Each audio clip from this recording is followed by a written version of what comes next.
ਪਹਿਲੇ ਬਾਹਰ ਜਾਂਦਾ, ਉਸ ਤੋਂ ਬਾਅਦ ਛੱਡ ਕੇ ਆਇਆ, ਫਿਰ ਇੱਥੇ ਉਸ ਤੋਂ ਬਾਅਦ ਇੱਕ ਟੈਕਨੀਕ ਬਾਰੇ ਪਤਾ ਲੱਗਿਆ। ਪੂਰਾ ਸਫ਼ਰ ਦੱਸੋ। ਪਰ ਮੈਨੂੰ ਉੱਥੋਂ ਦਾ ਜਿਹੜਾ ਕਲਚਰ, ਉੱਥੋਂ ਦੇ ਰਹਿਣ ਸਹਿਣ, ਉੱਥੋਂ ਦੇ ਜਾ ਕੇ ਮਜਬੂਰੀ ਦੇ ਵਿੱਚ ਕੰਮ ਕਰਨਾ, ਨੌਕਰੀ ਕਰਨਾ, ਔਰ ਇੱਥੋਂ ਮਾਲਕ ਸੀਗੇ, ਉੱਥੇ ਜਾ ਕੇ ਨੌਕਰ ਬਣਨਾ ਮੈਨੂੰ ਚੰਗਾ ਨਹੀਂ ਲੱਗਿਆ ਥੋੜ੍ਹਾ ਜਿਹਾ। ਖੱਖੜੀ ਤੋਂ ਬਾਅਦ ਹੁਣ ਤੁਸੀਂ ਨਰਮਾ ਦੇਖ ਸਕਦੇ ਹੋ ਕਿੱਡੇ ਮਤਲਬ ਇਹਦੇ ਟਿੰਡੇ ਆ ਜਿਹੜੇ ਇਹਨੂੰ ਸਿਰੇ ਤੱਕ ਇਹ ਆ ਕੇ ਹੈ ਟਾਹਣੀ ਆ ਜਿਹੜੀ ਇਹ ਵਾਸ ਥੱਲੇ ਨੂੰ ਝੁਕ ਰਹੀ ਹੈ। ਇਹ ਵਜ਼ਨ ਦੇ ਨਾਲ ਨਾ ਇਹ ਥੱਲੇ ਨੂੰ ਝੁਕ ਰਹੀ ਹੈ। ਤੁਸੀਂ ਥੱਲੇ ਤੀਕ ਦੇਖ ਲਓ ਇਹਦੇ ਟਿੰਡੇ, ਕੋਈ ਵੀ ਫੁੱਲ ਗੁੱਡੀ ਕੁਛ ਨਹੀਂ ਝੜਿਆ। ਔਰ ਜਿਹੜੀ ਪੈਸਟੀਸਾਈਡ ਦੀ ਖੇਤੀ ਆ ਉਹ ਸਾਨੂੰ ਕਹਿ ਰਹੀ ਹੈ ਕਿ ਫੁੱਲ ਗੁੱਡੀ ਵੀ ਝੜਦੀ ਆ, ਉਹਦੇ 'ਤੇ ਵੀ ਸਪਰੇਆਂ ਕਰਨੀਆਂ ਪੈਂਦੀਆਂ, ਇਹਨੂੰ ਵਧਣ ਵਾਸਤੇ ਖਾਦਾਂ ਦੀ ਜ਼ਰੂਰਤ ਹੈ। ਪਰ ਇਹਨੂੰ ਖਾਦਾਂ ਦੀ ਜ਼ਰੂਰਤ ਨਹੀਂ। ਹੁਣ ਇਹ ਸਾਰੇ ਬੂਟੇ ਤੁਸੀਂ ਦੇਖੋਗੇ 4x4 ਤੇ ਲੱਗੇ ਹੋਏ ਆ। ਔਰ ਜਿੰਨੇ ਵੀ ਆਪਣੇ ਆਮ ਜ਼ਿਮੀਂਦਾਰ ਹੈ ਉਹ ਨਰਮਾ ਲਾਉਂਦੇ ਆ, ਉਹ ਨਰਮਾ ਬੀਜਦੇ ਆ, ਉਹ ਨਰਮਾ ਬੀਜਦੇ ਹੈਗੇ ਆ ਜੀ 15000 ਪਲਾਂਟ ਲਾਉਂਦੇ ਆ 1 ਕਿੱਲੇ ਦੇ ਵਿੱਚ। ਔਰ ਸਾਡਾ ਇਹ ਜਿਹੜਾ 1250 ਪਲਾਂਟ ਲੱਗਦਾ ਜਿਹੜਾ ਫਰਵਰੀ 'ਚ ਨਰਮਾ ਬੀਜਦੇ ਆਪਾਂ, ਉਹਦੇ ਵਿੱਚ ਕੀ ਹੈ ਕਿ ਆਪਾਂ ਇੰਟਰਕ੍ਰੌਪ ਕਰਦੇ ਹਾਂ, ਅੰਤਰ ਫਸਲਾਂ ਕਰਦੇ ਹਾਂ। ਉਹਦਾ ਕਿਸਾਨ ਨੂੰ ਇੱਕ ਵੱਖਰਾ ਬੈਨੀਫਿਟ ਹੈਗਾ। ਜਿਵੇਂ ਹੁਣ ਗੁਲਾਬੀ ਸੁੰਡੀ ਨੇ ਨੁਕਸਾਨ ਕਰਤਾ, ਔਰ ਜੇਕਰ ਇੰਟਰਕ੍ਰੌਪ ਨਾਲ ਹੋਵੇ ਤਾਂ ਉਹਦੀ ਭਰਪਾਈ ਹੋ ਜਾਂਦੀ ਕਿਸੇ ਕੁਛ ਹੱਦ ਤੱਕ। ਇਸ ਨਰਮੇ ਦੇ ਵਿੱਚ ਕੋਈ ਖਾਦ ਨਹੀਂ ਹਜੇ ਤੱਕ ਵਰਤੀ। 5 ਸਾਲ ਹੋ ਗਿਆ ਇਸ ਖੇਤ ਨੂੰ, ਔਰ 5 ਸਾਲਾਂ ਦੇ ਵਿੱਚ ਕੋਈ ਖਾਦ ਨਹੀਂ ਆਈ ਇਹਦੇ 'ਚ। ਇੱਕ ਵੀ ਮੁੱਠ ਕੋਈ ਯੂਰੀਆ DAP ਦੀ ਕੋਈ ਬੰਦਾ ਸਾਬਤ ਕਰ ਦੇ। ਸਾਰੀਆਂ ਇੱਕ ਕਰੋਪ ਮੈਂ ਟਮਾਟਰ ਦੀ ਵੀ ਲਈ ਹੈ। ਹੁਣ ਜਦੋਂ ਅਸੀਂ ਕਿਸੇ ਮਾਹਰ ਨਾਲ ਗੱਲ ਕਰਦੇ ਹਾਂ, ਜ਼ਿਕਰ ਕਰਦੇ ਹਾਂ ਕਿ ਨਰਮੇ ਦੇ ਵਿੱਚ ਅਸੀਂ ਟਮਾਟਰ ਲਾਇਆ, ਤਾਂ ਉਹ ਕਹਿੰਦੇ ਆ ਕਿ ਨਰਮੇ 'ਚ ਟਮਾਟਰ ਕਾਮਯਾਬ ਹੀ ਨਹੀਂ ਹੈਗਾ। ਕਿਉਂ ਨਹੀਂ ਹੈਗਾ? ਕਿਉਂਕਿ ਉਹਨਾਂ ਦੇ ਮੁਤਾਬਕ ਨਹੀਂ ਹੈਗਾ। ਜਿਹੜੀ ਤਕਨੀਕ ਨਾਲ ਅਸੀਂ ਕਰਦੇ ਹਾਂ ਉਹਦੇ ਨਾਲ ਹੈਗਾ। ਜੌਰ ਮਤੀਰਾ ਫਰਵਰੀ 'ਚ ਜੇਕਰ ਨਰਮਾ ਲਾਉਂਦੇ ਆ। ਹੁਣ ਫਰਵਰੀ 'ਚ ਨਰਮਾ ਅਸੀਂ ਕਿਉਂ ਲਾਉਂਦੇ ਆ? ਫਰਵਰੀ 'ਚ ਨਰਮਾ ਅਸੀਂ ਇਸ ਕਰਕੇ ਲਾਉਂਦੇ ਆ ਕਿਉਂਕਿ ਕੁਦਰਤ ਨੇ ਸਾਲ ਦੇ ਵਿੱਚ ਹਰੇਕ ਫਸਲ ਦਾ ਇੱਕ ਸਮਾਂ ਪੀਰੀਅਡ ਫਿਕਸ ਕੀਤਾ ਵਾ। ਜੇ ਉਹ ਲੱਭਣ ਦੇ ਵਿੱਚ ਕਿਸਾਨ ਕਾਮਯਾਬ ਹੋ ਜਾਂਦਾ ਤੇ ਉਹਨੂੰ ਬਹੁਤ ਹੀ ਘੱਟ ਕਹਿ ਲਈਏ ਖਰਚੇ ਤੇ, ਬਹੁਤ ਹੀ ਘੱਟ ਕੋਸ਼ਿਸ਼ਾਂ ਦੇ ਨਾਲ ਉਹਦੀ ਜਿਹੜੀ ਫਸਲ ਆ ਬਹੁਤ ਵਧੀਆ ਹੋ ਸਕਦੀ ਹੈ। ਕਿਤੇ ਨਾ ਕਿਤੇ ਅਸੀਂ ਭੁਲੇਖੇ 'ਚ ਹਾਂ ਕਿ ਅਸੀਂ ਖੇਤੀ ਕਰਦੇ ਹਾਂ। ਖੇਤੀ ਅਸੀਂ ਨਹੀਂ ਕਰਦੇ। ਖੇਤੀ ਜਿਹੜੇ ਇਹਦੇ ਵਿੱਚ ਰਹਿਣ ਵਾਲੇ ਜੀਵ ਆ ਉਹ ਕਰਦੇ ਆ, ਜਿਹੜੇ ਇਹਨਾਂ ਨੂੰ ਖੁਰਾਕ ਤਿਆਰ ਕਰਕੇ ਦਿੰਦੇ ਆ, ਖੇਤੀ ਉਹ ਕਰਦੇ ਆ। ਅਸੀਂ ਤਾਂ ਸਿਰਫ ਇਹਨੂੰ ਖਰਾਬ ਕਰਕੇ ਇਹਨੂੰ ਠੀਕ ਕਰਨ ਦੀ ਕੋਸ਼ਿਸ਼ ਕਰਦੇ ਹਾਂ। ਆਲੂ ਦਾ ਆਮ ਆਪਾਂ ਬੀਜ ਜਿਹੜਾ ਪਾਉਂਦੇ ਆ, ਉਹ ਬੀਜ ਆ ਜਿਹੜਾ 30-35 ਗੱਟੇ ਪਾ ਦਿੰਦੇ ਆ, 25 ਗੱਟੇ ਤਾਂ ਆਮ ਜੀ ਗੱਲ ਆ। ਔਰ ਉਹਦੇ ਵਿੱਚ ਅਸੀਂ ਆਲੂ ਦਾ ਜਿਹੜਾ ਬੀਜ ਪਾਇਆ ਸੀ, ਸਿਰਫ 16000 ਆਲੂ ਲਾਇਆ ਸੀ ਗਿਣ ਕੇ ਉਹਨਾਂ ਦੀ ਤਕਨੀਕ ਦੇ ਮੁਤਾਬਕ। ਔਰ ਉਹ 16000 ਆਲੂ ਦਾ ਜਿਹੜਾ ਝਾੜ ਆਇਆ ਸੀ ਉਹ 25 ਗੱਟਿਆਂ ਵਾਲੇ ਦੇ ਬਰਾਬਰ ਆ ਗਿਆ। ਔਰ ਖਾਦ ਕੋਈ ਨਹੀਂ ਪਾਈ। ਸਭ ਤੋਂ ਵੱਡੀ ਗੱਲ ਇਹ ਸੀ ਵੀ ਖੇਤਾਂ ਦੇ ਵਿੱਚ ਖਾਦਾਂ ਪਾ ਰਹੇ ਆ, ਔਰ ਸਾਨੂੰ ਲੱਗ ਰਿਹਾ ਕਿ ਸਾਡੀਆਂ ਜਿਹੜੀਆਂ ਜ਼ਮੀਨਾਂ ਉਹ ਬੰਜਰ ਹੋ ਚੁੱਕੀਆਂ, ਉਹ ਖਾਦਾਂ ਨਸ਼ੇ 'ਤੇ ਲੱਗ ਗਈਆਂ, ਉਹ ਖਾਦਾਂ ਤੋਂ ਬਿਨਾਂ ਖੇਤੀ ਨਹੀਂ ਦੇ ਕੋਈ ਪ੍ਰੋਡਕਸ਼ਨ ਨਹੀਂ ਦੇ ਸਕਦੀਆਂ। ਨਹੀਂ, ਇਹ ਸਾਰਾ ਕੁਝ ਗਲਤ ਹੈ। ਪੁਰਾਣੇ ਸਮਿਆਂ ਦੇ ਵਿੱਚ ਇੱਕ ਗੱਲ ਮਸ਼ਹੂਰ ਹੋਈ ਸੀਗੀ ਕਹਾਵਤ ਕਿ ਜਿੰਨੀ ਗੋਡੀ ਓਨੀ ਡੋਡੀ।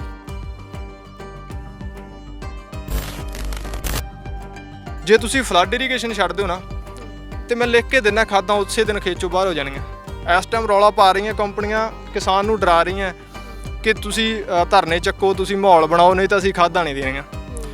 ਅਸਲ ਦੇ ਵਿੱਚ ਖਾਦਾਂ ਸਾਡੇ ਲਈ ਥੋੜ੍ਹੀ ਨਾ ਦੇ ਰਹੇ ਆ। ਗਰਾਊਂਡ ਉਹਨਾਂ ਨੇ ਖਾਦਾਂ ਵਾਸਤੇ ਤਿਆਰ ਕੀਤਾ, ਪੈਸਾ ਉਹਨਾਂ ਨੇ ਕਮਾਉਣਾ, ਖਾਦਾਂ ਉਹਨਾਂ ਨੇ ਵੇਚਣੀਆਂ। ਸਾਨੂੰ ਤਾਂ ਖਾਦਾਂ ਦੀ ਕੋਈ ਜ਼ਰੂਰਤ ਨਹੀਂ ਹੈਗੀ ਨਾ। ਸਾਡੇ ਕੋਲੇ ਜ਼ਮੀਨ ਹੈਗੀ ਆ, ਅਸੀਂ ਤਾਂ ਖੇਤੀ ਕਰ ਰਹੇ ਸੀਗੇ। ਤੇ ਇਹ ਜਿਹੜੀ ਤਕਨੀਕ ਹੈ ਇਹਦੇ ਵਿੱਚ ਖਾਦ ਪਾਉਣ ਦੀ ਲੋੜ ਨਹੀਂ, ਪ੍ਰੋਡਕਸ਼ਨ ਵੱਧ ਜਾਂਦੀ ਹੈ। ਸਾਡੇ ਤਕਰੀਬਨ ਇੱਥੇ ਅੱਜ ਵੀ ਗੰਗਾ ਨਗਰ ਤੋਂ ਆ ਰਹੇ ਆ, ਤੇ ਕੱਲ੍ਹ ਵੀ ਰਾਜਸਥਾਨ ਤੋਂ, ਇੱਧਰੋਂ ਸਾਰੇ ਮਾਨਸਾ ਏਰੀਆ ਤੋਂ ਕਿਸਾਨ ਆਉਂਦੇ ਰਹਿੰਦੇ ਆ। ਉਹ ਦੇਖਦੇ ਆ, ਵਿਜ਼ਿਟ ਕਰਦੇ ਆ ਵੀ ਯਾਰ ਸਾਡੇ ਤਾਂ ਦਿੱਕਤ ਆ ਰਹੀ ਹੈ, ਤੁਹਾਡੇ ਕਿਉਂ ਨਹੀਂ ਆ ਰਹੀ, ਹੈ ਨਾ। ਇਹ ਕਾਰਨ ਕੀ ਹੈ? ਉਹ ਕਿਤੇ ਨਾ ਕਿਤੇ ਸਾਨੂੰ ਕੁਦਰਤ ਨੂੰ ਸਮਝ ਕੇ ਖੇਤੀ ਕਰਨ ਦੀ ਲੋੜ ਹੈ, ਔਰ ਕੁਦਰਤ ਦੇ ਨਾਲ ਸਹਿਯੋਗ ਕਰਕੇ ਖੇਤੀ ਕਰਨ ਦੀ ਲੋੜ ਹੈ।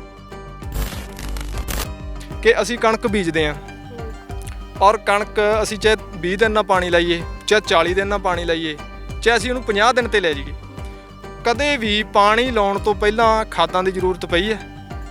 ਜੇ ਨਹੀਂ ਪਈ ਤੇ ਕਿਉਂ ਨਹੀਂ ਪਈ? ਜੇ ਪਈ ਤੇ ਕਿਉਂ ਪਈ, ਉਹ ਸਾਨੂੰ ਪਤਾ ਹੋਣਾ ਚਾਹੀਦਾ।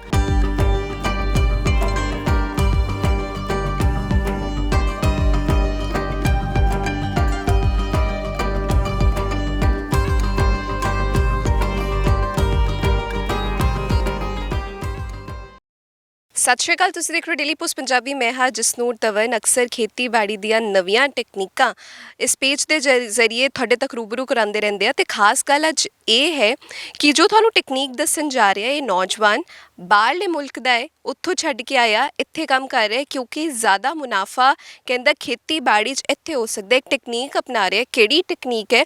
ਕਹਿੰਦੇ ਕਿ ਇਸ ਟੈਕਨੀਕ ਵਿੱਚ ਖਾਦ ਪਾਉਣ ਦੀ ਵੀ ਲੋੜ ਨਹੀਂ ਪੈਂਦੀ। ਇਸ ਇਲਾਕੇ ਦੇ ਵਿੱਚ, ਜਿਸ ਇਲਾਕੇ ਵਿੱਚ ਅਸੀਂ ਮੌਜੂਦ ਹਾਂ, ਸਾਰੀ ਝੋਨੇ ਦੀ ਫਸਲ ਬੀਜੀ ਜਾਂਦੀ ਹੈ, ਪਰ ਇਕਲੌਤਾ ਨੌਜਵਾਨ ਹੈ ਜੋ ਨਰਮੇ ਦੀ ਫਸਲ ਬੀਜਦਾ ਹੈ ਤੇ ਲੱਖਾਂ 'ਚ ਖੇਡਦਾ ਹੈ। ਤੇ ਕਿਹੜੀ ਟੈਕਨੀਕ ਹੈ ਜਿਸ ਦੇ ਜ਼ਰੀਏ ਅੱਜ ਇਹ ਨੌਜਵਾਨ ਸਾਰਿਆਂ ਤੋਂ ਅਲੱਗ ਫਸਲ ਬੀਜ ਰਿਹਾ ਹੈ? ਕੀ ਕਾਰਨ ਹੈ, ਕੀ ਟੈਕਨੀਕ ਹੈ, ਉਹ ਜਾਣ ਲੈਂਦੇ ਆ। ਬਹੁਤ ਬਹੁਤ ਸਵਾਗਤ ਹੈ ਡੇਲੀ ਪੋਸਟ ਪੰਜਾਬੀ ਤੇ। ਬਹੁਤ ਬਹੁਤ ਧੰਨਵਾਦ ਜੀ ਤੁਹਾਡਾ। ਡੇਲੀ ਪੋਸਟ ਤੇ ਸਾਡੇ ਖੇਤ ਦੇ ਵਿੱਚ ਪਹੁੰਚੇ ਹੋ ਤੁਸੀਂ, ਔਰ ਇੱਥੇ ਆਉਣ ਤੇ ਤੁਹਾਡਾ ਬਹੁਤ ਬਹੁਤ ਸਵਾਗਤ ਹੈ ਜੀ। ਜੀ ਹਾਂਜੀ ਬਹੁਤ ਜਸਲੀਨ ਜੀ। ਸ਼ੁਕਰੀਆ ਜੀ। ਤਾਂ ਅਸੀਂ ਗੱਲ ਕਰ ਰਹੇ ਸੀਗੇ, ਜਦੋਂ ਤੁਸੀਂ ਕਿਹਾ ਕਿ ਮੈਂ ਪਹਿਲੇ ਬਾਹਰ ਜਾਂਦਾ, ਉਸ ਤੋਂ ਬਾਅਦ ਛੱਡ ਕੇ ਆਇਆ, ਫਿਰ ਇੱਥੇ, ਉਸ ਤੋਂ ਬਾਅਦ ਇੱਕ ਟੈਕਨੀਕ ਬਾਰੇ ਪਤਾ ਲੱਗਿਆ। ਹਾਂਜੀ ਹਾਂਜੀ। ਪੂਰਾ ਸਫ਼ਰ ਦੱਸੋ। 2012 ਤੋਂ ਤੁਸੀਂ ਕਿਹਾ ਸ਼ੁਰੂਆਤ ਹੋਈ ਕਿ ਬਾਹਰ ਜਾਂਦਾ, ਉਸ ਤੋਂ ਬਾਅਦ ਵਾਪਸ ਆਇਆ, ਫਿਰ ਟੈਕਨੀਕ ਬਾਰੇ ਪਤਾ ਲੱਗਦਾ। ਪੂਰਾ ਸਫ਼ਰ ਦੱਸੋ ਕਿਸ ਤਰ੍ਹਾਂ ਹੋਇਆ।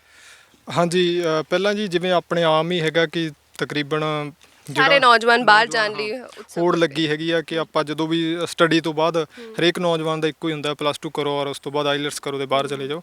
ਔਰ ਜਿੱਥੋਂ ਤੱਕ ਮੈਨੂੰ ਲੱਗਦਾ ਹੈਗਾ ਕਿ ਚਲੋ ਠੀਕ ਆ, ਅਸੀਂ ਸਾਡੀ ਮਜਬੂਰੀ ਕਹਿ ਲਈਏ ਔਰ ਅਸੀਂ ਬਾਹਰ ਜਾ ਰਹੇ ਹਾਂ, ਪਰ ਮੈਨੂੰ ਉੱਥੋਂ ਦਾ ਜਿਹੜਾ ਕਲਚਰ, ਉੱਥੋਂ ਦੇ ਰਹਿਣ ਸਹਿਣ, ਉੱਥੋਂ ਦੇ ਜਾ ਕੇ ਮਜਬੂਰੀ ਦੇ ਵਿੱਚ ਕੰਮ ਕਰਨਾ, ਨੌਕਰੀ ਕਰਨਾ, ਔਰ ਇੱਥੋਂ ਮਾਲਕ ਸੀਗੇ, ਉੱਥੇ ਜਾ ਕੇ ਨੌਕਰ ਬਣਨਾ ਮੈਨੂੰ ਚੰਗਾ ਨਹੀਂ ਲੱਗਿਆ। ਥੋੜ੍ਹਾ ਜਿਹਾ ਮੈਨੂੰ ਆਊਟ ਲੱਗਿਆ ਔਰ ਉਸ ਚੀਜ਼ ਤੋਂ ਮੈਨੂੰ ਥੋੜ੍ਹਾ ਜਿਹਾ ਹਿਚਕਾਈ ਤੇ ਮੈਂ ਵਾਪਸ ਤਾਂ ਆ ਗਿਆ।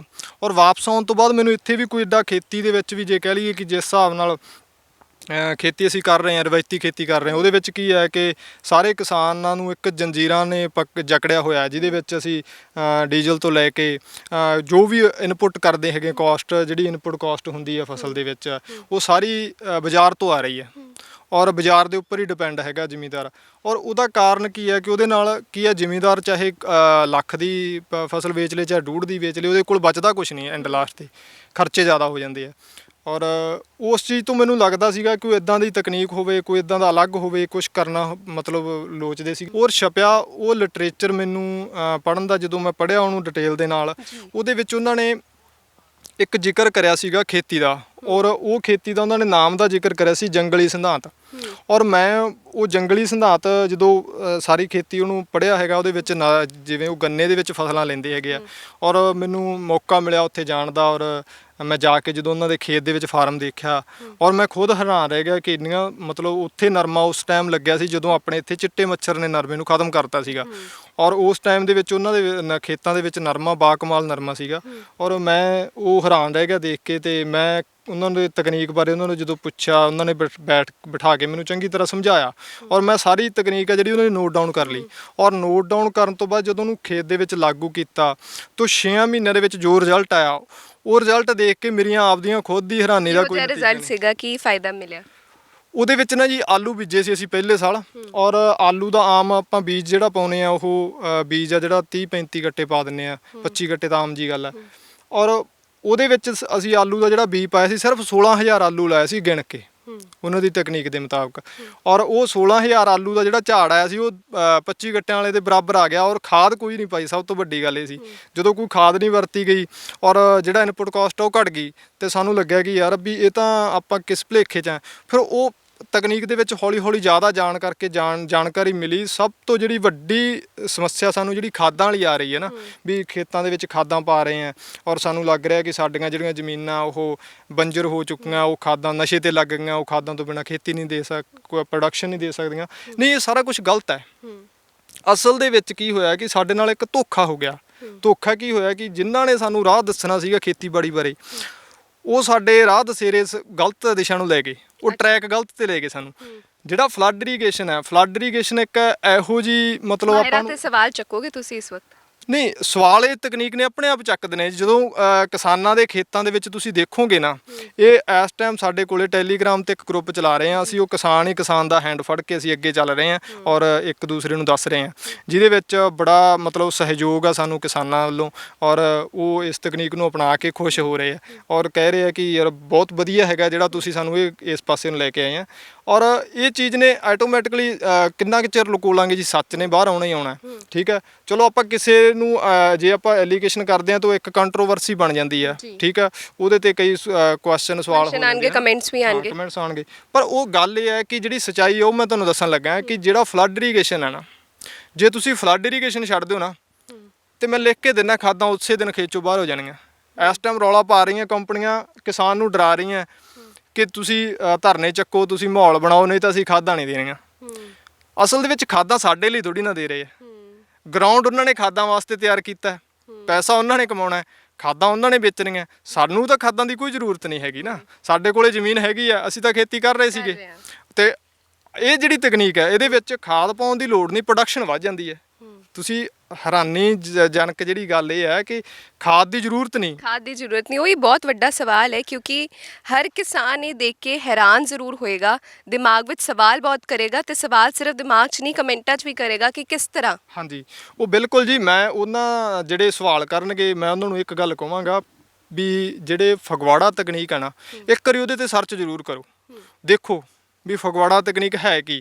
ਜਦੋਂ ਉਹਨਾਂ ਨੂੰ ਪਤਾ ਲੱਗਿਆ ਕਿ ਫਗਵਾੜਾ ਤਕਨੀਕ ਦੇ ਵਿੱਚ ਇੱਕ ਇਹੋ ਜਿਹੀ ਮਤਲਬ ਸਿਸਟਮ ਡਿਵੈਲਪ ਕੀਤਾ ਗਿਆ ਜਿਹਦੇ ਵਿੱਚ ਅਸੀਂ ਮੋਨੋਕਲਚਰ ਦੇ ਵਿੱਚ ਫਸੇ ਹੋਏ ਹਾਂ। ਖੇਤੀ ਦੇ ਮੋਨੋਕਲਚਰ ਨੂੰ ਛੱਡ ਕੇ ਅਸੀਂ ਜਿਹੜੀ ਡਿਵਰਸੀਫਿਕੇਸ਼ਨ ਦਾ ਰੌਲਾ ਪਾ ਰਹੇ ਆ ਵੀ ਹੋਰ ਫਸਲਾਂ ਬੀਜੋ। ਸਾਨੂੰ ਹੋਰ ਫਸਲਾਂ ਬੀਜਣ ਦੀ ਵੀ ਲੋੜ ਨਹੀਂ, ਸਾਨੂੰ ਇੱਕ ਬਾਇਓਡਿਵਰਸੀਫਿਕੇਸ਼ਨ ਵੱਲ ਜਾਣਾ ਪਊਗਾ, ਜੰਗਲ ਦਾ ਸਿਧਾਂਤ ਲਾਗੂ ਕਰਨਾ ਪਊਗਾ। ਮੰਨ ਕੇ ਚੱਲੋ ਵੀ 1 ਕਿੱਲੇ ਦੇ ਵਿੱਚ ਇਸ ਦੇ ਵਿੱਚ ਮੈਂ ਪਹਿਲਾਂ ਖੱਖੜੀ ਲਈ ਆ ਨਾਲ ਇਹਦੇ ਨਰਮੇ ਦੀ, ਔਰ ਖੱਖੜੀ ਤੋਂ ਬਾਅਦ ਹੁਣ ਤੁਸੀਂ ਨਰਮਾ ਦੇਖ ਸਕਦੇ ਹੋ ਕਿੱਡੇ ਮਤਲਬ ਇਹਦੇ ਟਿੰਡੇ ਆ ਜਿਹੜੇ ਇਹਨੂੰ ਸਿਰੇ ਤੱਕ ਆ ਕੇ ਟਾਹਣੀ ਆ ਜਿਹੜੀ ਇਹ ਵਾਸ ਥੱਲੇ ਨੂੰ ਝੁਕ ਰਹੀ ਹੈ। ਇਹ ਵਜ਼ਨ ਦੇ ਨਾਲ ਨਾ ਇਹ ਥੱਲੇ ਨੂੰ ਝੁਕ ਰਹੀ ਹੈ। ਤੁਸੀਂ ਥੱਲੇ ਤੀਕ ਦੇਖ ਲਓ ਇਹਦੇ ਟਿੰਡੇ, ਕੋਈ ਵੀ ਫੁੱਲ ਗੁੱਡੀ ਕੁਛ ਨਹੀਂ ਝੜਿਆ। ਔਰ ਜਿਹੜੀ ਪੈਸਟੀਸਾਈਡ ਦੀ ਖੇਤੀ ਆ ਉਹ ਸਾਨੂੰ ਕਹਿ ਰਹੀ ਹੈ ਕਿ ਫੁੱਲ ਗੁੱਡੀ ਵੀ ਝੜਦੀ ਆ, ਉਹਦੇ ਤੇ ਵੀ ਸਪਰੇਆਂ ਕਰਨੀਆਂ ਪੈਂਦੀਆਂ, ਇਹਨੂੰ ਵਧਣ ਵਾਸਤੇ ਖਾਦਾਂ ਦੀ ਜ਼ਰੂਰਤ ਹੈ। ਪਰ ਇਹਨੂੰ ਖਾਦਾਂ ਦੀ ਜ਼ਰੂਰਤ ਨਹੀਂ, ਉਹ ਮੈਂ ਤੁਹਾਨੂੰ ਦੱਸਣਾ ਚਾਹੁੰਦਾ ਵੀ ਕਿਉਂ ਨਹੀਂ ਜ਼ਰੂਰਤ। ਇਹਦੇ ਵਿੱਚ ਕੀ ਹੈ ਜੀ, ਅਸੀਂ ਬੈੱਡ ਬਣਾ ਲੈਂਦੇ ਹਾਂ, ਔਰ ਬੈੱਡ ਬਣਾ ਕੇ ਖੇਤੀ ਹੈ ਜਿਹੜੀ ਫਸਲ ਹੈ ਜਿਹੜੀ ਉੱਚੇ ਥਾਂ ਕਰ ਲਈਦੀ ਹੈ, ਔਰ ਪਾਣੀ ਨੂੰ ਨੀਵੇਂ ਥਾਂ ਕਰ ਦਈਦਾ। ਜਿਹਦੇ ਵਿੱਚ ਕੀ ਹੈ ਕਿ ਆਪਾਂ ਜਿਹੜਾ ਫਲੱਡ ਇਰੀਗੇਸ਼ਨ ਹੈ, ਫਲੱਡ ਇਰੀਗੇਸ਼ਨ ਤੋਂ ਬਚ ਜਾਂਦੇ ਹਾਂ ਅਸੀਂ। ਹੁਣ ਜਦੋਂ ਫਲੱਡ ਇਰੀਗੇਸ਼ਨ ਤੋਂ ਬਚ ਗਏ ਤੇ ਸਾਡੀਆਂ ਫਸਲਾਂ ਨੂੰ ਜਿਹੜੀ ਖਾਦ ਹੈ ਉਹ ਇਹ ਪਾਣੀ ਦੇਊਗਾ। ਜਿੰਨਾ ਵੀ ਰਹਿੰਦ ਖੂੰਦ ਆ, ਜਿੰਨੇ ਵੀ ਇਹਦੇ ਵਿੱਚ 16 ਤੱਤ 17 ਚਾਹੀਦੀ ਹੈ ਫਸਲ ਨੂੰ, ਔਰ 18 ਇਹਦੇ ਧਰਤੀ ਦੇ ਵਿੱਚ ਮੌਜੂਦ ਆ। ਇਹਦੇ ਵਿੱਚ ਇੱਕ ਤੱਤ ਵੱਧ ਹੀ ਮੌਜੂਦ ਹੈ, ਔਰ ਉਹ ਜੇਕਰ ਉਹ ਮੌਜੂਦ ਕੀ ਹੈ, ਕੱਚੀ ਅਵਸਥਾ ਦੇ ਵਿੱਚ ਹੈ। ਉਹ ਜਿਹੜੇ ਮਾਈਕਰੋਜੀਵ ਇਹਦੇ ਵਿੱਚ ਜ਼ਮੀਨ ਦੇ ਵਿੱਚ, ਉਹਨਾਂ ਨੂੰ ਮਾਹੌਲ ਮਿਲੇ, ਉਹ ਕੰਮ ਕਰਨ। ਜੇ ਮੰਨ ਕੇ ਚੱਲੋ ਸਾਡੇ ਘਰ ਦੇ ਵਿੱਚ ਇੱਕ ਰਸੋਈ ਆ, ਔਰ ਰਸੋਈ ਦੇ ਵਿੱਚ ਸਾਰਾ ਰਾਸ਼ਨ ਪਿਆ ਹੋਵੇ, ਔਰ ਸਾਡੀ ਮਾਤਾ ਘਰੇ ਨਾ ਹੋਵੇ, ਤੇ ਸਾਨੂੰ ਕੋਈ ਬਣਾ ਕੇ ਖਵਾਉਣ ਵਾਲਾ ਨਹੀਂ ਹੈਗਾ, ਤੇ ਅਸੀਂ ਬਾਹਰੋਂ ਲਿਆ ਕੇ ਪਾਵਾਂਗੇ। ਇਹ ਜਿਹੜਾ ਸਾਨੂੰ ਸਿਸਟਮ ਇਹ ਦਿੱਤਾ ਨਾ ਫਲੱਡ ਇਰੀਗੇਸ਼ਨ ਦੇ ਵਿੱਚ, ਇਹ ਸਾਰਾ ਕੁਝ ਇਹਦੇ ਵਿੱਚ ਜਦੋਂ ਫਲੱਡ ਇਰੀਗੇਸ਼ਨ ਹੋ ਗਿਆ, ਇਹ ਸਾਰੇ ਤੱਤ ਜੀਰ ਕੇ ਕਿੱਥੇ ਜਾਣਗੇ, ਪਾਣੀ 'ਚ ਘੁਲ ਜਾਣਗੇ। ਤੇ ਪਾਣੀ 'ਚ ਜਦੋਂ ਘੁਲ ਗਏ ਤਾਂ ਜਿੱਥੇ ਪਾਣੀ ਜਾਊਗਾ ਉਹ ਸਾਰੇ ਨਾਲ ਲੈ ਜਾਊਗਾ। ਜੇ ਪਾਣੀ ਥੱਲੇ ਜੀਰਦਾ ਤੇ ਉਹ ਜਿਹੜੇ ਸਾਰੇ ਤੱਤ ਆ ਉਹਦੇ ਵਿੱਚ ਘੁਲਣਸ਼ੀਲ ਆ, ਉਹ ਸਾਰੇ ਪੌਦੇ ਦੀ ਪਹੁੰਚ ਤੋਂ ਦੂਰ ਹੋ ਜਾਣਗੇ। ਹੁਣ ਲੋੜ ਕੀ ਹੈ ਕਿ ਉਹ ਸਾਰੇ ਤੱਤਾਂ ਨੂੰ ਬਣਾਉਣ ਵਾਲੇ ਰਸੋਈਆਂ ਨੂੰ ਬਚਾਉਣ ਦੀ ਲੋੜ ਹੈ, ਜਿਹੜੇ ਆਪਾਂ ਮਾਈਕਰੋ ਆਰਗੈਨਿਜ਼ਮ ਕਹਿ ਦਿੰਦੇ ਆ, ਉਹਨਾਂ ਨੂੰ ਬਚਾਉਣ ਦੀ ਲੋੜ ਆ। ਅਸੀਂ ਉਹਨਾਂ ਨੂੰ ਰਸੋਈਏ ਕਹਿ ਦਿੰਦੇ ਆ। ਉਹਨਾਂ ਨੂੰ ਬਚਾਉਣਾ ਕਿਵੇਂ ਆ? ਉਹਨਾਂ ਨੂੰ ਡੁੱਬਣ ਨਹੀਂ ਦੇਣਾਗਾ, ਕਿਉਂਕਿ ਜਿੱਥੇ ਵੀ ਹੜ੍ਹ ਆਉਂਦਾ ਉੱਥੇ ਕੀ ਹੁੰਦਾ, ਜੀਵਨ ਤਬਾਹ ਹੋ ਜਾਂਦਾ। ਬਿਲਕੁਲ। ਔਰ ਇਹ ਇੱਕ ਤਰ੍ਹਾਂ ਦਾ ਅਸੀਂ ਜ਼ਮੀਨ ਦੇ ਵਿੱਚ ਜਿਹੜਾ ਫਲੱਡ ਇਰੀਗੇਸ਼ਨ ਕਰਦੇ ਹਾਂ, ਉਹ ਇੱਕ ਤਰ੍ਹਾਂ ਦਾ ਹੜ੍ਹ ਹੈ। ਔਰ ਜਿਹੜਾ ਉਹ ਹੜ੍ਹ ਹੈ, ਉਹ ਸਾਰੇ ਜਿਹੜਾ ਧਰਤੀ ਦੇ ਵਿੱਚ ਜੀਵਨ ਹੈ ਉਹਨੂੰ ਬਰਬਾਦ ਕਰਦਾ ਹੈ। ਔਰ ਉਹਨੂੰ ਬਰਬਾਦ ਹੋਣ ਤੋਂ ਬਚਾ ਕੇ ਉਹਨੂੰ ਆਪਾਂ ਪਾਣੀ ਨੂੰ ਖਾਲੀ ਦੇ ਵਿੱਚ ਰੱਖ ਕੇ ਤੇ ਨਮੀ ਦਈਏ, ਕਿਉਂਕਿ ਜਿਹੜੀ ਫਸਲ ਹੈ, ਬਨਸਪਤੀ ਹੈ, ਇਹ ਵੀ ਇੱਕ ਜੀਵਨ ਹੈ। ਔਰ ਇਹਦੇ ਤੇ ਵੀ ਉਹੀ ਸਿਧਾਂਤ ਲਾਗੂ ਹੁੰਦੇ ਆ ਜੋ ਦੂਸਰੇ ਜੀਵਨ ਤੇ ਹੁੰਦੇ ਆ। ਇਹਨੂੰ ਪਾਣੀ ਦੀ ਜ਼ਰੂਰਤ ਨਹੀਂ, ਕਿਉਂਕਿ ਜੇ ਇਹਨੂੰ ਪਾਣੀ ਦੀ ਜ਼ਰੂਰਤ ਹੁੰਦੀ ਇਹਨੂੰ ਪੈਰ ਦਿੱਤੇ ਹੋਣੇ ਸੀਗੇ, ਔਰ ਇਹ ਚੱਲ ਫਿਰ ਕੇ ਆਪਦੀ ਪਾਣੀ ਦੇ ਸੋਮੇ ਕੋਲੇ ਜਾ ਕੇ ਆਪਦਾ ਪਿਆਸ ਪੂਰੀ ਕਰ ਲੈਂਦੇ, ਜਿਵੇਂ ਆਪਾਂ ਚਲੇ ਜਾਂਦੇ ਆ। ਔਰ ਕੁਦਰਤ ਨੇ ਜਿਹੜਾ ਪਾਣੀ ਆ ਉਹ ਬੰਦੇ ਦੀ ਪਹੁੰਚ ਤੋਂ ਬਹੁਤ ਦੂਰ ਕਰ ਦਿੱਤਾ। ਔਰ ਅਸੀਂ ਕੀ ਹੈ, ਅਸੀਂ ਆਪਣੇ ਦਿਮਾਗ ਨਾਲ ਖੋਜ ਕੇ ਪਾਣੀ ਨੂੰ ਅਸੀਂ ਕੱਢ ਲਿਆ, ਉਹ ਬਹੁਤਾਤ ਦੇ ਵਿੱਚ ਆਪਣੇ ਹੱਥ 'ਚ ਕਰ ਲਿਆ, ਉਹ ਕਿਤੇ ਨਾ ਕਿਤੇ ਘਾਤਕ ਸਿੱਧ ਹੋ ਗਿਆ। ਅਸੀਂ ਫਲੱਡ ਇਰੀਗੇਸ਼ਨ ਕਰਕੇ ਇਹਨੂੰ ਪਾਣੀ ਦੀ ਜ਼ਰੂਰਤ ਨਹੀਂ, ਪਰ ਅਸੀਂ ਇਹਨੂੰ ਪਾਣੀ ਜੜ ਦੇ ਵਿੱਚ ਦੇ ਦੇ। ਇਹਨੂੰ ਜ਼ਰੂਰਤ ਕਾਸ ਦੀ ਹੈ, ਇਹਨੂੰ ਜ਼ਰੂਰਤ ਹੈ ਨਮੀ ਦੀ। ਉਹ ਅਸੀਂ ਕਿਵੇਂ ਦੇਣੀ ਹੈ ਸਾਨੂੰ ਪਤਾ ਹੋਣਾ ਚਾਹੀਦਾ। ਉਹ ਡਾਕਟਰ ਅਵਤਾਰ ਸਿੰਘ ਦੱਸਦੇ ਆ ਕਿ ਜਿਹੜੀ ਨਮੀ ਹੈ ਨਾ, ਉਹ ਇਹਨੂੰ ਪਾਣੀ ਦੇ ਸੁਭਾਅ ਮੁਤਾਬਕ ਨੀਵੇਂ ਥਾਂ ਰੱਖ ਕੇ ਦਿਓ ਤਾਂ ਵਧੀਆ ਗੱਲ ਹੈ। ਕਿਉਂਕਿ ਉਹਦੇ ਨਾਲ ਕੀ ਹੈ ਕਿ ਇੱਕ ਤੱਤ, ਜਿਵੇਂ 5 ਤੱਤਾਂ ਦੀ ਗੱਲ ਕਰਦੇ ਉਹ ਹਵਾ, ਪਾਣੀ, ਮਿੱਟੀ, ਆਕਾਸ਼ ਔਰ ਅਗਨੀ। ਅਗਨੀ ਹਮੇਸ਼ਾ ਸੂਰਜ ਤੋਂ ਮਿਲਣੀ ਹੈ। ਜੇ ਕੋਈ ਸਾਇੰਸਦਾਨ ਕਹਿ ਦੇ ਕਿ ਮੈਂ ਅੱਗ ਬਾਲ ਕੇ ਫਸਲਾਂ ਨੂੰ ਅਗਨੀ ਦੇ ਦੂੰ, ਪੋਸੀਬਲ। ਜੇ ਕੋਈ ਸਾਇੰਸਦਾਨ ਇਹ ਕਹਿ ਦੇ ਕਿ ਮੈਂ ਇਹਨਾਂ ਨੂੰ ਆਕਸੀਜਨ ਸਿਲੰਡਰਾਂ ਨਾਲ ਦੇ ਦੂੰ, ਇਹ ਵੀ ਪੋਸੀਬਲ ਨਹੀਂ ਹੈਗਾ। ਇਹ ਬਹੁਤਾਤ ਦੇ ਵਿੱਚ ਹੈ, ਕੁਦਰਤੀ ਸੋਮ ਹੈ। ਔਰ ਇਹਨੂੰ ਆਪਾਂ ਦੇਣਾ ਕਿਵੇਂ ਆ ਉਹ ਸਾਨੂੰ ਪਤਾ ਹੋਣਾ ਚਾਹੀਦਾ, ਕਿਉਂਕਿ ਜਿੰਨੀਆਂ ਸਾਡੇ ਖਿੱਤੇ ਦੀਆਂ ਫਸਲਾਂ ਝੋਨੇ ਨੂੰ ਛੱਡ ਕੇ, ਉਹ ਸਾਰੀਆਂ ਦੀ ਜੜ ਖੇਤਰ ਨੂੰ ਹਵਾ ਦੀ ਜ਼ਰੂਰਤ ਹੈ। ਪੁਰਾਣੇ ਸਮਿਆਂ ਦੇ ਵਿੱਚ ਇੱਕ ਗੱਲ ਮਸ਼ਹੂਰ ਹੋਈ ਸੀਗੀ, ਕਹਾਵਤ ਕਿ ਜਿੰਨੀ ਗੋਡੀ ਓਨੀ ਡੋਡੀ। ਔਰ ਉਹ ਕਿਉਂ ਸੀਗਾ? ਕਿਉਂਕਿ ਜਦੋਂ ਅਸੀਂ ਪਾਣੀ ਲਾਉਂਦੇ ਸੀ, ਪਾਣੀ ਲਾਉਣ ਤੋਂ ਬਾਅਦ ਸਾਡੇ ਬਜ਼ੁਰਗ ਗੋਡੀ ਕਰ ਦਿੰਦੇ ਸੀਗੇ, ਤੇ ਜਿਹੜੀ ਹਵਾ ਹੈ ਜੜ੍ਹਾਂ ਨੂੰ ਉਹ ਮਤਲਬ ਬਰਕਰਾਰ ਹੋ ਜਾਂਦੀ ਸੀਗੀ। ਉਹਦੇ ਨਾਲ ਕੀ ਹੁੰਦਾ ਸੀ, ਫਸਲ ਬਹੁਤ ਵਧੀਆ ਹੁੰਦੀ ਸੀ, ਉਹਨੂੰ ਫਲ ਵਗੈਰਾ ਵਧੀਆ ਆਉਂਦਾ ਸੀਗਾ। ਔਰ ਇਹ ਤਾਂ ਹੋ ਗਿਆ ਜੀ ਤੱਤ ਆਪਾਂ ਕਹਿ ਲਈਏ ਹਵਾ ਦਾ, ਔਰ ਦੂਸਰਾ ਨਮੀ ਦਾ, ਪਾਣੀ ਦਾ। ਇਹ ਆਪਾਂ ਇਹਨਾਂ ਨੂੰ ਨੀਵੇਂ ਥਾਂ ਰੱਖ ਕੇ ਦੋਵੇਂ ਤੱਤ ਜਿਹੜੇ ਆਪਾਂ ਇਹਦੇ ਮੈਨੇਜ ਕਰ ਸਕਦੇ ਹਾਂ। ਔਰ ਅਗਲਾ ਹੈਗਾ ਕਿ ਕਿਸੇ ਜੀਵਨ ਦੇ ਲਈ ਇਸ ਧਰਤੀ ਦੇ ਉੱਪਰ ਜਗ੍ਹਾ ਕਿੰਨੀ ਚਾਹੀਦੀ ਹੈ, ਉਹਨੂੰ ਸਰਵਾਈਵ ਕਰਨ ਵਾਸਤੇ ਸ਼ੁਰੂ ਤੋਂ ਲੈ ਕੇ ਐਂਡ ਤੱਕ ਉਹਨੂੰ ਜਗ੍ਹਾ ਕਿੰਨੀ ਚਾਹੀਦੀ ਹੈ, ਉਹਨੂੰ ਮੱਦੇ ਨਜ਼ਰ ਰੱਖਦੇ ਹੋਏ ਇਹਦੇ ਵਿੱਚ ਸਪੇਸ ਦਿੱਤੀ ਜਾਂਦੀ ਹੈ। ਹੁਣ ਇਹ ਸਾਰੇ ਬੂਟੇ ਤੁਸੀਂ ਦੇਖੋਗੇ 4x4 ਤੇ ਲੱਗੇ ਹੋਏ ਆ, ਔਰ ਜਿੰਨੇ ਵੀ ਆਪਣੇ ਆਮ ਜ਼ਿਮੀਂਦਾਰ ਹੈ ਉਹ ਨਰਮਾ ਲਾਉਂਦੇ ਆ, ਉਹ ਨਰਮਾ ਬੀਜਦੇ ਆ, ਉਹ ਨਰਮਾ ਬੀਜਦੇ ਹੈਗੇ ਆ ਜੀ 15,000 ਪਲਾਂਟ ਲਾਉਂਦੇ ਆ ਇੱਕ ਕਿੱਲੇ ਦੇ ਵਿੱਚ। ਔਰ ਸਾਡਾ ਇਹ ਜਿਹੜਾ 1250 ਪਲਾਂਟ ਲੱਗਦਾ, ਜਿਹੜਾ ਫਰਵਰੀ 'ਚ ਨਰਮਾ ਬੀਜਦੇ ਆਪਾਂ, ਉਹਦੇ ਵਿੱਚ ਕੀ ਹੈ ਕਿ ਆਪਾਂ ਇੰਟਰਕ੍ਰੌਪ ਕਰਦੇ ਹਾਂ, ਅੰਤਰ ਫਸਲਾਂ ਕਰਦੇ ਆ। ਉਹਦਾ ਕਿਸਾਨ ਨੂੰ ਇੱਕ ਵੱਖਰਾ ਬੈਨੀਫਿਟ ਹੈਗਾ, ਜਿਵੇਂ ਹੁਣ ਗੁਲਾਬੀ ਸੁੰਡੀ ਨੇ ਨੁਕਸਾਨ ਕਰਤਾ, ਔਰ ਜੇਕਰ ਇੰਟਰਕ੍ਰੌਪ ਨਾਲ ਹੋਵੇ ਤਾਂ ਉਹਦੀ ਭਰਪਾਈ ਹੋ ਜਾਂਦੀ ਕਿਸੇ ਕੁਛ ਹੱਦ ਤੱਕ। ਮਤਲਬ ਤੁਸੀਂ ਕਹਿ ਰਹੇ ਹੋ ਕਿ ਜਿਹੜਾ ਨੁਕਸਾਨ ਹੋਇਆ ਹੈ, ਜਿਹੜੇ ਕਿਸਾਨ ਸ਼ਹੀਦ ਵੀ ਹੋਏ ਨੇ, ਖੁਦਕੁਸ਼ੀ ਵੀ ਕੀਤੀ ਹੈ, ਤਾਂ ਉਹ ਬਚ ਜਾਂਦੇ ਸਰ। ਹਾਂ, ਉਹ ਕਿਉਂ ਉਹਨਾਂ ਨੂੰ ਜ਼ਰੂਰਤ ਕਿਉਂ ਪਈ ਹੈ? ਕਿਉਂਕਿ ਉਹ ਮਜਬੂਰ ਹੈ। ਕਿਉਂਕਿ ਜਦੋਂ ਸਾਰਾ ਲਾਸ ਹੋ ਗਿਆ ਖੇਤ ਦੇ ਵਿੱਚੋਂ, ਤਾਂ ਉਹਨਾਂ ਨੂੰ ਮਜਬੂਰਨ ਤੌਰ ਤੇ ਉਹਨਾਂ ਨੂੰ ਕੋਈ ਰਸਤਾ ਹੀ ਨਹੀਂ ਦਿਸ ਰਿਹਾ। ਨਾ ਤਾਂ ਸਰਕਾਰਾਂ ਬਾਂਹ ਫੜ ਰਹੀਆਂ, ਔਰ ਨਾ ਹੀ ਸਾਡਾ ਮਤਲਬ ਕਹਿ ਲਈਏ ਕਿ ਖੇਤੀਬਾੜੀ ਮਹਿਕਮਾ ਜਾਂ ਕੋਈ ਹੋਰ ਸਿਸਟਮ ਆ ਉਹ ਕੋਈ ਰਾਹ ਦਸੇਰਾ ਦੱਸ ਰਿਹਾ ਵੀ ਤੁਸੀਂ ਇਸ ਫਸਲ ਦੇ ਨਾਲ ਐਂ ਕਰ ਲਓ ਜਾਂ ਕੁਝ ਵੀ ਹੈ। ਇਹ ਹੁਣ ਤਕਨੀਕ ਹੈ ਜਿਹੜੀ ਇਹਦੇ 'ਚ ਇਹ ਕੁਆਲਿਟੀ ਹੈਗੀ ਹੈ ਕਿ ਨਰਮਾ ਤੁਹਾਡਾ ਇੱਕ ਸਿਕਿਉਰਿਟੀ ਦੇ ਤੌਰ ਤੇ ਫਸਲ ਰਵੇ, ਔਰ ਜਿਹੜੀਆਂ ਵਿੱਚ ਫਸਲਾਂ ਉਹ ਤੁਹਾਡੇ ਸਾਰੇ ਖਰਚੇ ਚੱਕਣ। ਜਿਵੇਂ ਉਹਦੇ ਵਿੱਚ ਅਸੀਂ ਕੱਦੂ ਵੀ ਲਾਉਂਦੇ ਰਹੇ ਹਾਂ, ਔਰ ਮਤੀਰਾ। ਕੋਈ ਫਸਲ ਵੀ ਸੀ? ਹਾਂ, ਇਸ ਤੋਂ ਪਹਿਲਾਂ ਜਦੋਂ ਇਹ ਨਰਮਾ ਛੋਟਾ ਸੀਗਾ ਉਦੋਂ ਇਹਦੇ ਵਿੱਚ ਜਿਹੜੀਆਂ ਖੱਖੜੀਆਂ ਸੀਗੀਆਂ ਉਹ ਚੱਲ ਰਹੀਆਂ ਸੀ, ਪੇਠਾ ਸੀਗਾ ਉਹ ਚੱਲ ਰਿਹਾ ਸੀਗਾ। ਔਰ ਜਦੋਂ ਇਹ ਨਰਮਾ ਗਰੋਥ ਕਰ ਜਾਂਦਾ, ਵੱਡਾ ਹੋ ਜਾਂਦਾ, ਉਸ ਤੋਂ ਬਾਅਦ ਇਹਦੀ ਛਾਂ ਹੋ ਜਾਂਦੀ ਹੈ, ਔਰ ਥੱਲੇ ਵਾਲੀਆਂ ਫਸਲਾਂ ਨੂੰ ਜਿਹੜੀ ਆ ਅਗਨੀ ਹੈ, ਉਹ ਧੁੱਪ ਆ, ਉਹ ਮਿਲਣ ਘੱਟ ਹੋ ਜਾਂਦੀ ਹੈ। ਜਦੋਂ ਉਹ ਘਟ ਜਾਂਦੀ ਹੈ ਤਾਂ ਕੀ ਹੁੰਦਾ ਹੈ ਕਿ ਉਹਨਾਂ ਦਾ ਸਰਵਾਈਵ ਕਰਨਾ ਔਖਾ ਹੋ ਜਾਂਦਾ, ਉਹਨਾਂ ਨੂੰ ਉਹ ਮਤਲਬ ਖਤਮ ਹੋ ਜਾਂਦੀਆਂ ਆਪਣੇ ਆਪ। ਉਸ ਚੀਜ਼ ਨੂੰ ਆਪਾਂ ਧਿਆਨ 'ਚ ਰੱਖਣਾ ਹੈਗਾ ਕਿ ਇਹ ਬੂਟੇ ਤੋਂ ਬੂਟੇ ਦੀ ਜਿਹੜੀ ਸਪੇਸ ਹੈ, ਇੱਕ ਤਾਂ ਉਹਨੂੰ ਮੇਨਟੇਨ ਕਰਨਾ, ਉਹ ਕਿੰਨੀ ਹੋਣੀ ਚਾਹੀਦੀ ਹੈ। ਔਰ ਜੇਕਰ ਉਸ ਚੀਜ਼ ਨੂੰ ਆਪਾਂ ਮੇਨਟੇਨ ਕਰਨ ਦੇ ਵਿੱਚ ਕਾਮਯਾਬ ਹੁੰਨੇ ਆ ਤਾਂ ਜਿਹੜਾ ਆਪਣਾ ਇਹ ਫਲ ਝੜਨ ਦੀ ਸਮੱਸਿਆ ਔਰ ਫਲ ਘੱਟ ਲੱਗਣਾ, ਇਹ ਸਾਰੀਆਂ ਦਿੱਕਤਾਂ ਜਿਹੜੀਆਂ ਦੂਰ ਹੋ ਜਾਣਗੀਆਂ। ਕਿਉਂਕਿ ਹਰ ਇੱਕ ਪੌਦੇ ਨੂੰ ਪੂਰਾ ਵਿਕਸਿਤ ਹੋਣ ਵਾਸਤੇ ਉਹਨੂੰ ਸਾਰੇ ਤੱਤ ਆ ਜਿਹੜੇ ਉਹ ਪੂਰੇ ਜੁਡੀਸ਼ੀਅਲ ਮੈਨੇਜਮੈਂਟ ਹੋਣੀ ਚਾਹੀਦੀ ਹੈ ਉਹਨਾਂ ਦੀ।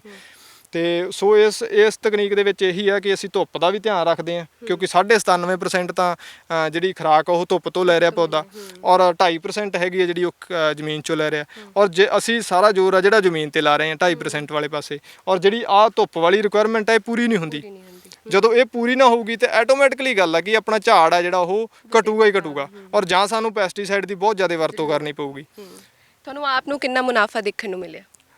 ਇਹਦੇ ਵਿੱਚ ਮੁਨਾਫਾ ਇਹ ਹੈ ਜੀ, ਜਿਵੇਂ ਹੁਣ ਮੰਨ ਕੇ ਚੱਲੋ ਵੀ ਆਪਣੀ ਇਹ ਨਰਮੇ ਦੀ ਕ੍ਰੌਪ ਖੜੀ ਹੈ ਇਸ ਵਾਰ, ਔਰ ਪਿਛਲੇ ਸਮੇਂ ਦੇ ਵਿੱਚ ਜਿਹੜੀ ਐਤਕੀ ਕਰੋਨਾ ਦਾ ਸਮਾਂ ਸੀਗਾ, ਉਦੋਂ ਸਾਨੂੰ ਕੀ ਆ ਦਿੱਕਤ ਆਈ ਕਿ ਅਸੀਂ ਆਖਿਆ ਵੀ ਇਹਦੇ 'ਚ ਆਪਾਂ ਕਣਕ ਦੀ ਜਿਹੜੀ ਮੋਨੋਕਲਚਰ ਦੇ ਵਿੱਚ ਬਿਜਾਈ ਕਰ ਦਈਏ, ਔਰ ਉਹ ਫਗਵਾੜਾ ਤਕਨੀਕ ਨਾਲ ਕਣਕ ਬੀਜਤੀ, ਔਰ ਕਣਕ ਬੀਜਣ ਤੋਂ ਬਾਅਦ ਅਸੀਂ ਇਹਨੂੰ ਜ਼ਮੀਨ ਨੂੰ ਵਾਹਿਆ ਨਹੀਂ, ਵਾਹੁਣ ਤੋਂ ਬਿਨਾਂ ਹੀ ਉਹਨਾਂ ਹੀ ਬੈਡਾਂ ਦੇ ਵਿੱਚ ਖਾਲੀਆਂ 'ਚ ਪਾਣੀ ਦਿੱਤਾ ਤੇ ਨਰਮਾ ਲਾਤਾ। ਆਹ ਨਰਮਾ ਤੁਹਾਡੇ ਸਾਹਮਣੇ ਹੈ, ਕਿੱਡੀ ਵਧੀਆ ਗਰੋਥ ਆ, ਬਿਲਕੁਲ ਬਿਨਾਂ ਵਾਹਿਆ ਜੀ। ਔਰ ਇਸ ਨਰਮੇ ਦੇ ਵਿੱਚ ਕੋਈ ਖਾਦ ਨਹੀਂ ਹਜੇ ਤੱਕ ਵਰਤੀ, 5 ਸਾਲ ਹੋ ਗਿਆ ਇਸ ਖੇਤ ਨੂੰ, ਔਰ 5 ਸਾਲਾਂ ਦੇ ਵਿੱਚ ਕੋਈ ਖਾਦ ਨਹੀਂ ਆਈ ਇਹਦੇ 'ਚ, ਇੱਕ ਵੀ ਮੁੱਠ ਕੋਈ ਯੂਰੀਆ DAP ਦੀ ਕੋਈ ਬੰਦਾ ਸਾਬਤ ਕਰ ਦੇ। ਕਿਉਂਕਿ ਕਾਰਨ ਕੀ ਹੈ, ਮਾਹੌਲ ਦੇਣਾ ਪੈਂਦਾ।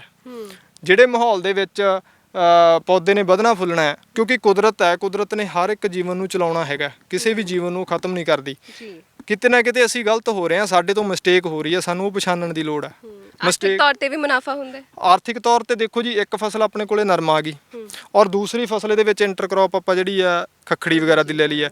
ਇਸ ਤੋਂ ਪਿਛਲੇ ਸਾਲ ਜਿਹੜੀ ਆ ਮੈਂ ਕੱਦੂ ਦੀ ਕ੍ਰੌਪ ਲਈ ਸੀ, ਉਸ ਤੋਂ ਪਿਛਲੇ ਸਾਲ ਜਿਹੜੀ ਕ੍ਰੌਪ ਲਈ ਸੀ ਇਹਦੇ ਵਿੱਚ ਮੈਂ ਖਰਬੂਜੇ ਔਰ ਮਤੀਰੇ ਲਏ ਸੀਗੇ, ਔਰ ਇਹ ਸਾਰੀਆਂ ਇੱਕ ਕ੍ਰੌਪ ਮੈਂ ਟਮਾਟਰ ਦੀ ਵੀ ਲਈ ਹੈ। ਹੁਣ ਜਦੋਂ ਅਸੀਂ ਕਿਸੇ ਮਾਹਰ ਨਾਲ ਗੱਲ ਕਰਦੇ ਹਾਂ, ਜ਼ਿਕਰ ਕਰਦੇ ਹਾਂ ਕਿ ਨਰਮੇ ਦੇ ਵਿੱਚ ਅਸੀਂ ਟਮਾਟਰ ਲਾਇਆ, ਤਾਂ ਉਹ ਕਹਿੰਦੇ ਆ ਕਿ ਨਰਮੇ 'ਚ ਟਮਾਟਰ ਕਾਮਯਾਬ ਹੀ ਨਹੀਂ ਹੈਗਾ।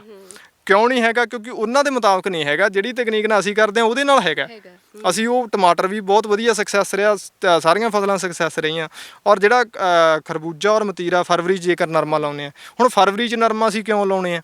ਫਰਵਰੀ 'ਚ ਨਰਮਾ ਅਸੀਂ ਇਸ ਕਰਕੇ ਲਾਉਂਦੇ ਹਾਂ ਕਿਉਂਕਿ ਕੁਦਰਤ ਨੇ ਸਾਲ ਦੇ ਵਿੱਚ ਹਰੇਕ ਫਸਲ ਦਾ ਇੱਕ ਸਮਾਂ ਪੀਰੀਅਡ ਫਿਕਸ ਕੀਤਾ ਵਾ।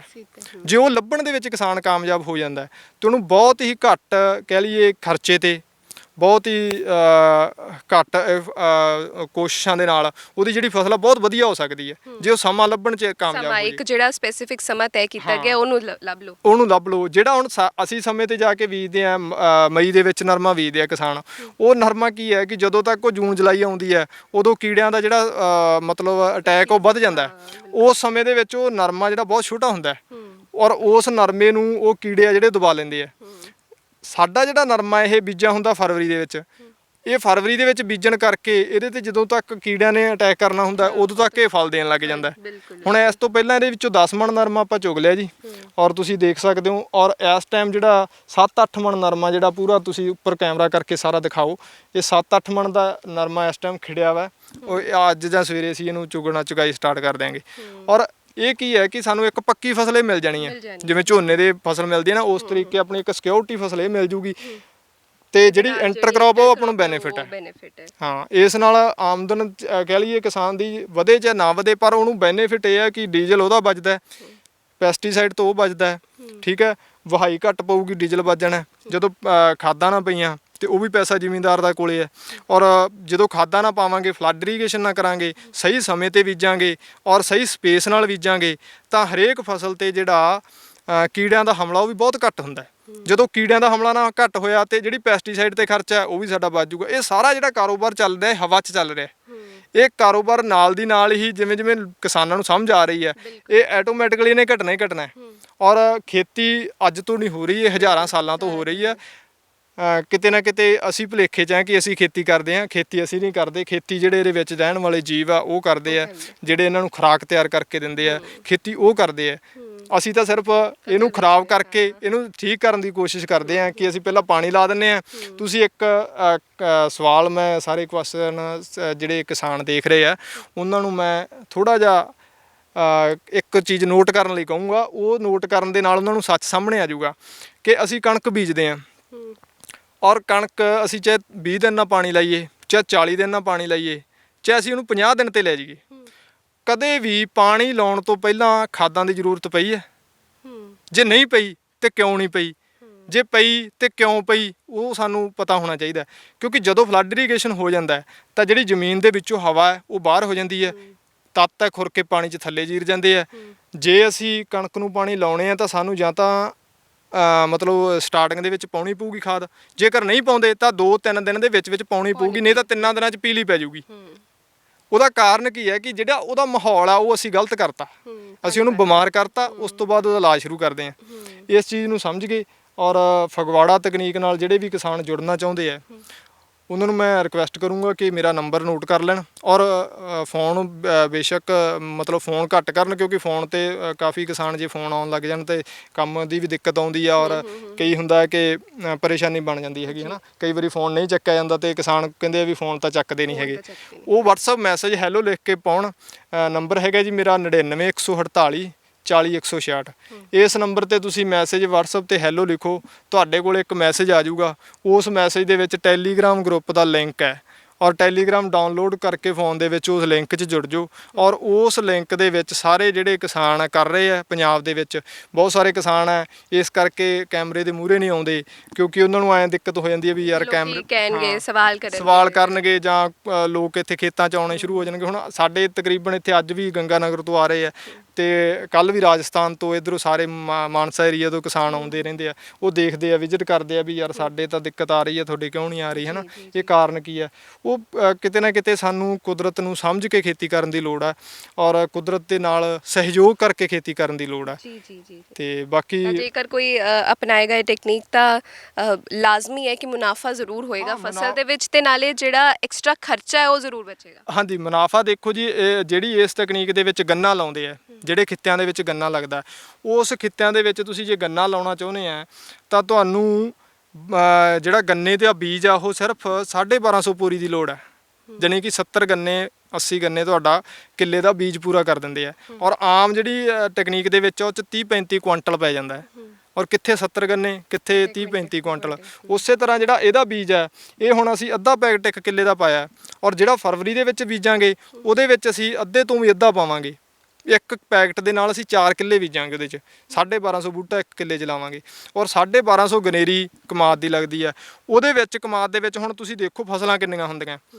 ਉਹਦੇ 'ਚ ਤੁਸੀਂ ਕਣਕ ਵੀ ਲਾ ਸਕਦੇ ਹੋ, ਸਾਰੀਆਂ ਫਸਲਾਂ ਜੋ ਵੀ ਟੋਟਲ ਜੋ ਵੀ ਤੁਸੀਂ ਸਵਾਲ ਕਰੋਗੇ। ਹੁਣ ਇੱਥੇ ਆਪਾਂ ਮਤਲਬ ਪੂਰਾ ਡਿਟੇਲ 'ਚ ਨਹੀਂ ਦੱਸ ਸਕਦੇ ਕਿ ਸਮਾਂ ਜ਼ਿਆਦਾ ਚਾਹੀਦਾ। ਔਰ ਜਿੰਨੇ ਵੀ ਉਹਦੇ 'ਚ ਸਵਾਲ ਆਉਂਦੇ ਹੈਗੇ ਆ ਟੈਲੀਗ੍ਰਾਮ ਤੇ, ਉਹ ਇਕੱਲੇ ਸਵਾਲ ਦਾ ਜਿਹੜਾ ਜਵਾਬ ਦਿੱਤਾ ਜਾਂਦਾ ਵੀ ਨਰਮਾ ਜਿਹੜਾ ਉਹ ਇਸ ਦਿਸ਼ਾ 'ਚ ਲਾਉਣਾ ਹੈ ਬੈੱਡ ਬਣਾ ਕੇ, ਔਰ ਜਿਹੜਾ ਉਹਦੇ 'ਚ ਆਹ ਕ੍ਰੌਪ ਲਾਉਣੀ ਉਹ ਇੱਥੇ ਲਾਉਣੀ ਹੈ, ਇੰਨੀ ਦੂਰੀ ਤੇ ਲਾਉਣੀ ਹੈ, ਇਸ ਟਾਈਮ ਤੇ ਲਾਉਣੀ ਹੈ। ਉਹ ਸਾਰਾ ਟਾਈਮ ਸਾਰਾ ਕੁਝ ਦੱਸਿਆ ਜਾਂਦਾ। ਔਰ ਇਸ ਤਕਨੀਕ ਨੂੰ ਜਿਹੜੇ ਵੀ ਕਿਸਾਨ ਅਪਣਾਉਣਾ ਚਾਹੁੰਦੇ ਆ ਉਹਨਾਂ ਨੂੰ ਜੁੜਨਾ ਜ਼ਰੂਰ ਪਊਗਾ। ਜੁੜ ਕੇ ਜਾਣਕਾਰੀ ਲੈ ਕੇ ਫਿਰ ਉਹ ਅਪਣਾਉਣ ਤੇ ਥੋੜੇ ਤੋਂ ਤਜਰਬਾ ਕਰਨ। ਮੇਰੀਆਂ ਗੱਲਾਂ ਤੇ ਵਿਸ਼ਵਾਸ ਨਾ ਕਰੋ, ਆਪੇ ਅਜ਼ਮਾ ਕੇ ਆਪੇ ਕਰਕੇ ਕੰਮ ਕਰਕੇ ਫਿਰ ਤੁਸੀਂ ਅਜ਼ਮਾ ਸਕਦੇ ਹੋ। ਤਾਂ ਬਹੁਤ ਬਹੁਤ ਸ਼ੁਕਰੀਆ ਸੁਖਵਿੰਦਰ ਜੀ। ਮੈਨੂੰ ਲੱਗਦਾ ਹੈ ਕਿ ਜੋ ਜਾਣਕਾਰੀ ਦਿੱਤੀ ਉਹ ਬਹੁਤ ਸੇ ਕਿਸਾਨਾਂ ਲਈ ਫਾਇਦੇਮੰਦ ਹੋਵੇਗੀ ਤੇ ਬਹੁਤ ਸੇ ਲੋਕ ਤੁਹਾਡੇ ਨਾਲ ਜੁੜਨਗੇ ਵੀ ਤੇ ਫਗਵਾੜਾ ਟੈਕਨੀਕ ਦੀ ਖੇਤੀ ਦੌਰਾਨ ਤੇ ਹੋਰ ਵੀ ਜਿਹੜੀ ਵਧੀਆ ਫਸਲ ਉਗਾ ਸਕਣਗੇ ਤੇ ਬਾਕੀ ਜਿਹੜੇ ਖੱਜਲ ਖੁਆਰ ਤੋਂ ਉਹ ਜ਼ਰੂਰ ਬਚਣਗੇ। ਬਹੁਤ ਬਹੁਤ ਸ਼ੁਕਰੀਆ। ਹਾਂਜੀ, ਬਹੁਤ ਧੰਨਵਾਦ ਜੀ ਤੁਹਾਡਾ, ਤੁਸੀਂ ਇੱਥੇ ਆਏ ਹੋ ਖੇਤਾਂ ਦੇ ਵਿੱਚ, ਕਿਉਂਕਿ ਜਿਹੜਾ ਸੋਸ਼ਲ ਮੀਡੀਆ ਇੱਕ ਇਹ ਅਜਿਹਾ ਜਿਹੜਾ ਬਹੁਤ ਸਾਰੇ ਜਿਹੜੇ ਸੱਚ ਆ ਉਹ ਸਾਹਮਣੇ ਆ ਰਹੇ ਆ। ਕਿਉਂ ਆ ਰਹੇ ਆ? ਕਿਉਂਕਿ ਹੁਣ ਖੇਤਾਂ ਦੇ ਵਿੱਚ ਕੋਈ ਵੀ ਜੇ ਆਖ ਗਏ ਕਿ ਆ ਕੇ ਦੇਖਦਾ ਨਹੀਂ ਹੈਗਾ ਵੀ ਕੋਈ ਕਿਸਾਨ ਜਿਹੜਾ ਉਹ ਆਪਦੇ ਰਿਸਕ ਤੇ ਤਕਨੀਕਾਂ ਡਿਵੈਲਪ ਕਰ ਰਿਹਾ ਔਰ ਆਪਣੇ ਰਿਸਕ ਤੇ ਉਹ ਕਹਿ ਲਈਏ ਕਿ ਰਿਸਕ ਲੈ ਕੇ ਅੱਗੇ ਵਧ ਰਿਹਾ। ਔਰ ਉਸ ਤੋਂ ਬਾਅਦ ਉਹ ਲੋਕਾਂ ਨੂੰ ਦੱਸ ਵੀ ਫ੍ਰੀ ਆਫ ਕਾਸਟ ਰਹੇ ਆ। ਔਰ ਉਹਨਾਂ ਜਿਵੇਂ ਡਾਕਟਰ ਅਵਤਾਰ ਸਿੰਘ, ਡਾਕਟਰ ਚਮਨ ਲਾਲ ਵਸਿਸ਼ਟ ਜੀ ਆ, ਉਹਨਾਂ ਨੇ ਇਸ ਟਾਈਮ ਜਿਹੜਾ ਝੋਨੇ ਦੀ ਜਿਹੜੀ ਆਪਣੀ ਤਕਨੀਕ ਆ ਵਿਕਸਿਤ ਕੀਤੀ ਹੈਗੀ ਆ ASR। ਔਰ ASR ਦੇ ਵਿੱਚ ਉਹਨਾਂ ਨੇ 1 ਕਿਲੋ ਝੋਨੇ ਨਾਲ ਇਸ ਵਾਰ ਡੈਮੋ ਪਲਾਂਟ ਲਾਇਆ ਔਰ ਦਿਖਾਇਆ ਵੀ ਆ ਲੋਕਾਂ ਨੂੰ। ਕਾਫੀ ਕਿਸਾਨ ਦੂਰੋਂ ਜਾ ਕੇ ਦੇਖ ਕੇ ਆਏ ਆ। ਇਹ ਚੀਜ਼ਾਂ ਜੇ ਡਿਵੈਲਪ ਹੁੰਦੀਆਂ, ਮੈਂ ਸੋਚਦਾ ਬਹੁਤ ਵਧੀਆ ਪਿਰਤ ਚੱਲ ਪਈ ਆ। ਕਿਉਂਕਿ ਅਸੀਂ ਕੀ ਸੀਗੇ ਪਹਿਲਾਂ ਸਿਰਫ ਜੋ ਦੱਸਿਆ ਜਾਂਦਾ ਸੀ ਉਹਦੇ ਮੁਤਾਬਕ ਖੇਤੀ ਕਰਦੇ ਸੀਗੇ, ਪਰ ਹੁਣ ਜਿਹੜੀ ਨਵੀਂ ਟੈਕਨੀਕਸ ਡਿਵੈਲਪ ਹੋ ਰਹੀਆਂ ਤਾਂ ਬਹੁਤ ਸੇ ਲੋਕਾਂ ਤੱਕ ਸੋਸ਼ਲ ਮੀਡੀਆ ਦੇ ਜ਼ਰੀਏ ਜਿੱਦਾਂ ਤੁਸੀਂ ਜ਼ਿਕਰ ਕੀਤਾ ਪਹੁੰਚਣ ਬਹੁਤ ਜ਼ਿਆਦਾ ਜੀ, ਬਹੁਤ ਜ਼ਿਆਦਾ ਫਾਇਦਾ ਹੋ ਰਿਹਾ ਕਿਸਾਨਾਂ ਦਾ। ਕਿਉਂਕਿ ਕਿਸਾਨ ਇਸ ਟਾਈਮ ਜਿਹੜੀ ਹਾਲਾਤ ਦੇ ਵਿੱਚ ਹੈਗਾ, ਅਸੀਂ ਦਿੱਲੀ ਦੇ ਵਿੱਚ ਧਰਨੇ 'ਚ ਬੈਠੇ ਆ ਤੇ ਇਹ ਚੀਜ਼ਾਂ ਕਿਉਂ ਕ੍ਰੀਏਟ ਹੋਈਆਂ, ਇਹ ਮਾਹੌਲ ਕਿਉਂ ਬਣਿਆ? ਕਿਉਂਕਿ ਅਸੀਂ ਸਾਰਾ ਡਿਪੈਂਡ ਹੀ ਇਹਨਾਂ ਤੇ ਹੋ ਗਏ ਸੀਗੇ। ਔਰ ਸਾਨੂੰ ਅੱਜ ਜੇ ਇਹ ਥੋੜਾ ਜਿਹਾ ਵੀ ਪਿੱਛੇ ਕਰ ਦੇਣਾ, ਹੱਥ ਪਿੱਛੇ ਖਿੱਚਦੇ ਆ, ਸਾਨੂੰ ਇਦਾਂ ਹੋ ਜਾਂਦਾ ਕਿ ਨਹੀਂ ਕਿ ਅਸੀਂ ਬਰਬਾਦ ਹੋ ਜਾਾਂਗੇ। ਇਹ ਕਾਰਨ ਹੈ। ਬਿਲਕੁਲ। ਤਾਂ ਉਮੀਦ ਹੈ ਸਾਡੇ ਦਰਸ਼ਕਾਂ ਨੂੰ ਵੀ ਇਹ ਪੇਸ਼ਕਸ਼ ਪਸੰਦ ਆਈ ਹੋਵੇਗੀ। ਤਾਂ ਨਰਮੇ ਦੀ ਖੇਤੀ ਕਰਦਾ ਹੈ ਨੌਜਵਾਨ ਤੇ ਕਿਸ ਤਰ੍ਹਾਂ ਕਰਦਾ ਹੈ, ਕਿਹੜੀ ਤਕਨੀਕ ਨਾਲ ਕਰਦਾ ਹੈ ਜਿਸ ਦੇ ਨਾਲ ਮੁਨਾਫਾ ਵੀ ਹੋ ਜਾਂਦਾ। ਤੁਹਾਨੂੰ ਤਸਵੀਰਾਂ ਵੀ ਦਿਖਾਵਾਂਗੇ। ਤਾਂ ਉਮੀਦ ਹੈ ਤੁਹਾਨੂੰ ਪੇਸ਼ਕਸ਼ ਪਸੰਦ ਆਈ ਹੋਵੇਗੀ। ਸਹਿਯੋਗੀ ਸਾਥੀ ਵਿੱਕੀ ਦੇ ਨਾਲ ਜਸਨੂਰ ਦਾ ਮੈਂ ਡੇਲੀ ਪੋਸਟ ਪੰਜਾਬੀ।